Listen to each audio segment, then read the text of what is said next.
The market is down and in certain days pretty significantly. And I know you might be feeling the pressure, and that's natural.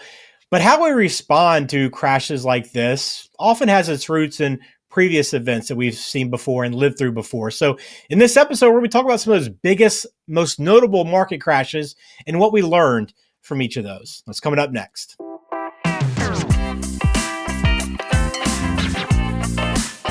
Glad to see you again on Legacy Beyond Wealth. Ben George with Rob Shelton, founder of Axio Wealth Management. Well, Rob, we're kind of closing out the month. Things have been pretty volatile. This has been just kind of another big market correction we've experienced, but we talked about it time and time again, but it's happened before. We know it's going to happen again too, right? It's just about learning when you're in that moment and it's figuring out what you can do next time to better position yourself. Absolutely. As a team, we get together every Friday. We talk about the things we learned from the previous week, from maybe mistakes that were made and things of that nature. I think the same thing happens with a downturn. One of the best things to do is be able to say, okay, what can I learn from this and take from it? Well, I know you haven't lived through everything we're talking about today, Rob. You have quite a bit of experience. We're going to go back beyond your working years and into previous generations for sure. But some of these significant events that I think we still reference today whenever the market turns south. And I think we just go back to the Great Depression to start. We're going back nearly 100 years now, 1929 to 1939. Still a lot of our family are still impacted by this and the way they think about money. But what lesson can we take away, or are we taking away from the Great Depression that we use now every day in the way we approach things? Yeah, my grandparents were in the Great Depression era, and my grandma just turned 100 this last year, and so I love picking her brain a little bit about it, because nothing like talking to someone that lived through it. And I think distrust is a big lesson that we learned through there. There was a lot of lack of trust with the banking system and how it failed and the reasons that it did then. And a lot of that mistrust you end up carrying with you the rest of your life. And so I think that's the biggest thing that I learned from that, was the amount of distrust that can happen when expectations maybe aren't met by people and institutions. Yeah, that was a dark decade, obviously, and it really significantly affected people like your grandparents and my grandparents and the way they just looked at money. But you fast forward less than a decade later, and you're coming out of World War II, that WW2 era, booming market where things just were going up, up, and up, and on the opposite end of that, everybody just felt pretty confident about the way markets perform. Right, it shifted 180 degrees. It did. And I think that overconfidence is something that we need to take a look at. And I think that you don't want to be distrusting of everybody, but you also don't want to be too overconfident. There's got to be a balance between the two, and being able to look at it and know when to be distrustful and knowing when to be confident is important lessons to look at. All right, then let's talk about the soaring interest rates. This kind of took place in the late 70s, early 80s, and significant interest rates. I know if you go back and look, it'd be eye-opening to people that maybe hadn't revisited that. And then even right now, we've seen it over the last couple of years. Interest rates have jumped up to higher numbers than we've seen over the last decade or so. So what's the lesson in these soaring interest rate environments? Yeah, I think it's mentality.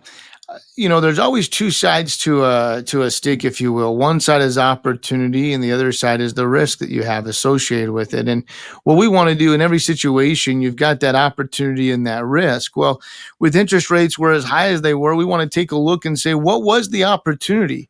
How do we take advantage of high interest rates? Well, the other side is the risk. Then would have been a great time to get a CD that was paying 15%, but it would have been really risky to take on a mortgage that was sitting at 15% interest as well, right? And so I think understanding where those opportunities lie for you during that market cycle, and how do you take advantage of what cards are dealt you from the economy. We're talking about some of the past market meltdowns and what they taught us. And we go back to Black Monday of 1987. And I think a lot of people were making that comparison this year that, hey, this might turn into 1987 at one point. But I think we learned there is the market can move pretty quickly, can it?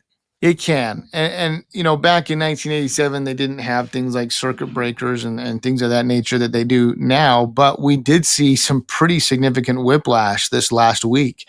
And a lot of it is, I feel like, when you get to these volatile times, the markets are so emotionally charged based on every headline. I mean, goodness, back in 1987, the platform formerly known as Twitter, X, wasn't around. You didn't have the President of the United States posting on social media before making public announcements, and so I think people still can feel that whiplash that's out there because there's so much information that's readily available, maybe coming at us too fast that we don't have the ability to process it. And so, that whiplash is a real feeling that's out there. Right now we can fast forward into some of events I think that we both lived through that we, maybe you were even working through and helping people with on the financial side. But going back to the dot-com crash 2000, I know this is probably the most significant maybe that we've seen over some time. But everybody felt pretty confident about where we're heading with the internet. And while they were right to some effect, it definitely certainly was way ahead of their time in terms of investing and believing in this from a financial standpoint. Yeah, I have a lot of clients asking about, hey, what about artificial intelligence, AI? What does that look like? And I've kind of drawn that comparison to the .com era, and it'll be different this time. But you look at the lessons that are learned, and you just have to be skeptical of all the hype that exists out there. I always joke when there's a conversation at the Sunday dinner table about the latest and greatest new investment, that probably means it's overhyped if it's hitting Main Street dinner tables on Sunday. It's probably when things have gotten too high, and we ought to be skeptical of that a little bit more than just jumping right in. I think the Great Recession 2008, we remember that one probably vividly. I think we all kind of have a fear of just things totally collapsing since that time. Yeah, and this was early on in my career. I had sold my first wealth management practice in December of 2000. It was actually December 31st, 2008, and the market bottomed in March of '09. And went inside and worked at a local community bank, help run their wealth management division. I'll never forget the bank president at that point in time coming and saying, "Now's the time to keep a journal of your lessons learned." And I think that's the big thing, is that total fear of collapse. And it took a long time to come out of that. It wasn't something that was more of a what we call like a V rebound. It was more like a U, where it went down and stayed down for a while before we started to see some things start to improve in the economy. And I think that fear of total collapse means we just have to be prepared to look at that and stress test ourselves. Most people that we work with have some memory of that. And I like to use that as the test case of our stress test. How would this have performed back in '08? What would we have done back then? Are you ready to unlock the freedom to live your best life? Schedule your no-cost 60-minute discovery meeting with our team today. During this session, we'll take the time to understand your family story and financial dreams. Together, we'll craft a personalized roadmap designed to help you achieve your goals.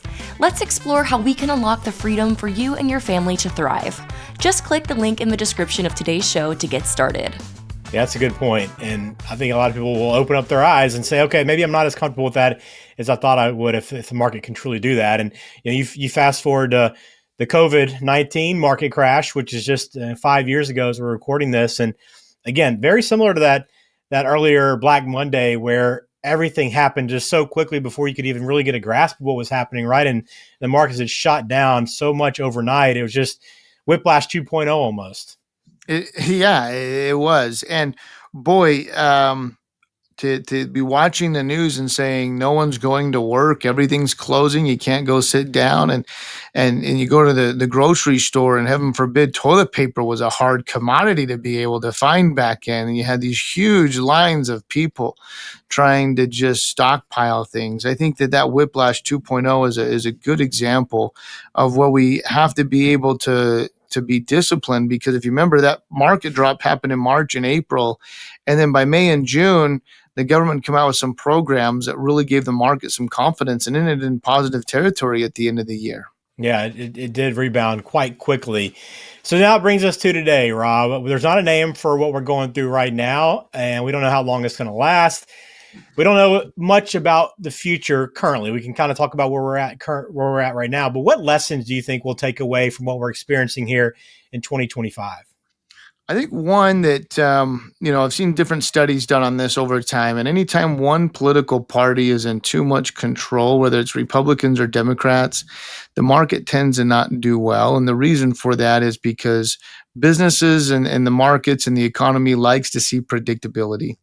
when you see unpredictable things or uncertain things, that adds a lot of fear in the market. They don't know where things are going. And I think if we looked at this, we would see it being a lot of that having maybe too much power in any one individual or one party, that they could be able to tweet a tweet in the morning and all of a sudden the market rebound as fast as it possibly could. And I don't know if that's the best or the most healthiest thing, but I also like on here that, we're talking a little bit about fatigue that's out there with people.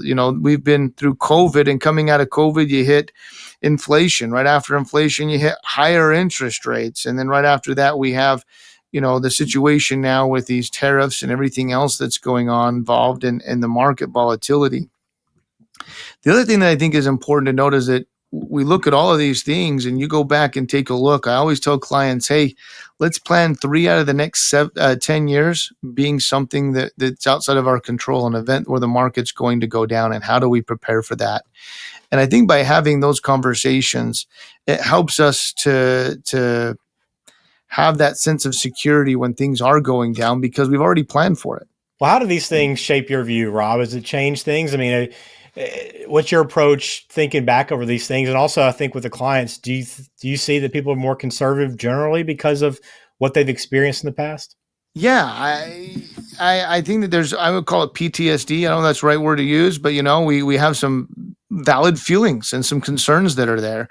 And I think if we're not structured in the right way and we get burnt, anytime someone gets burnt on the stove, they're going to be cautious the next time they go, or they get cut by a knife, they're going to be cautious the next time they use a knife. And that's just part of the learning experience. What we don't want to have it do is say, I'm never going to use a stove again, or I'm never going to use a knife. I remember my son getting hurt on a scooter, and he had to go get stitches. And he said, that darn scooter, I'm never using it ever again. And that might be our first reaction and thought that's out there.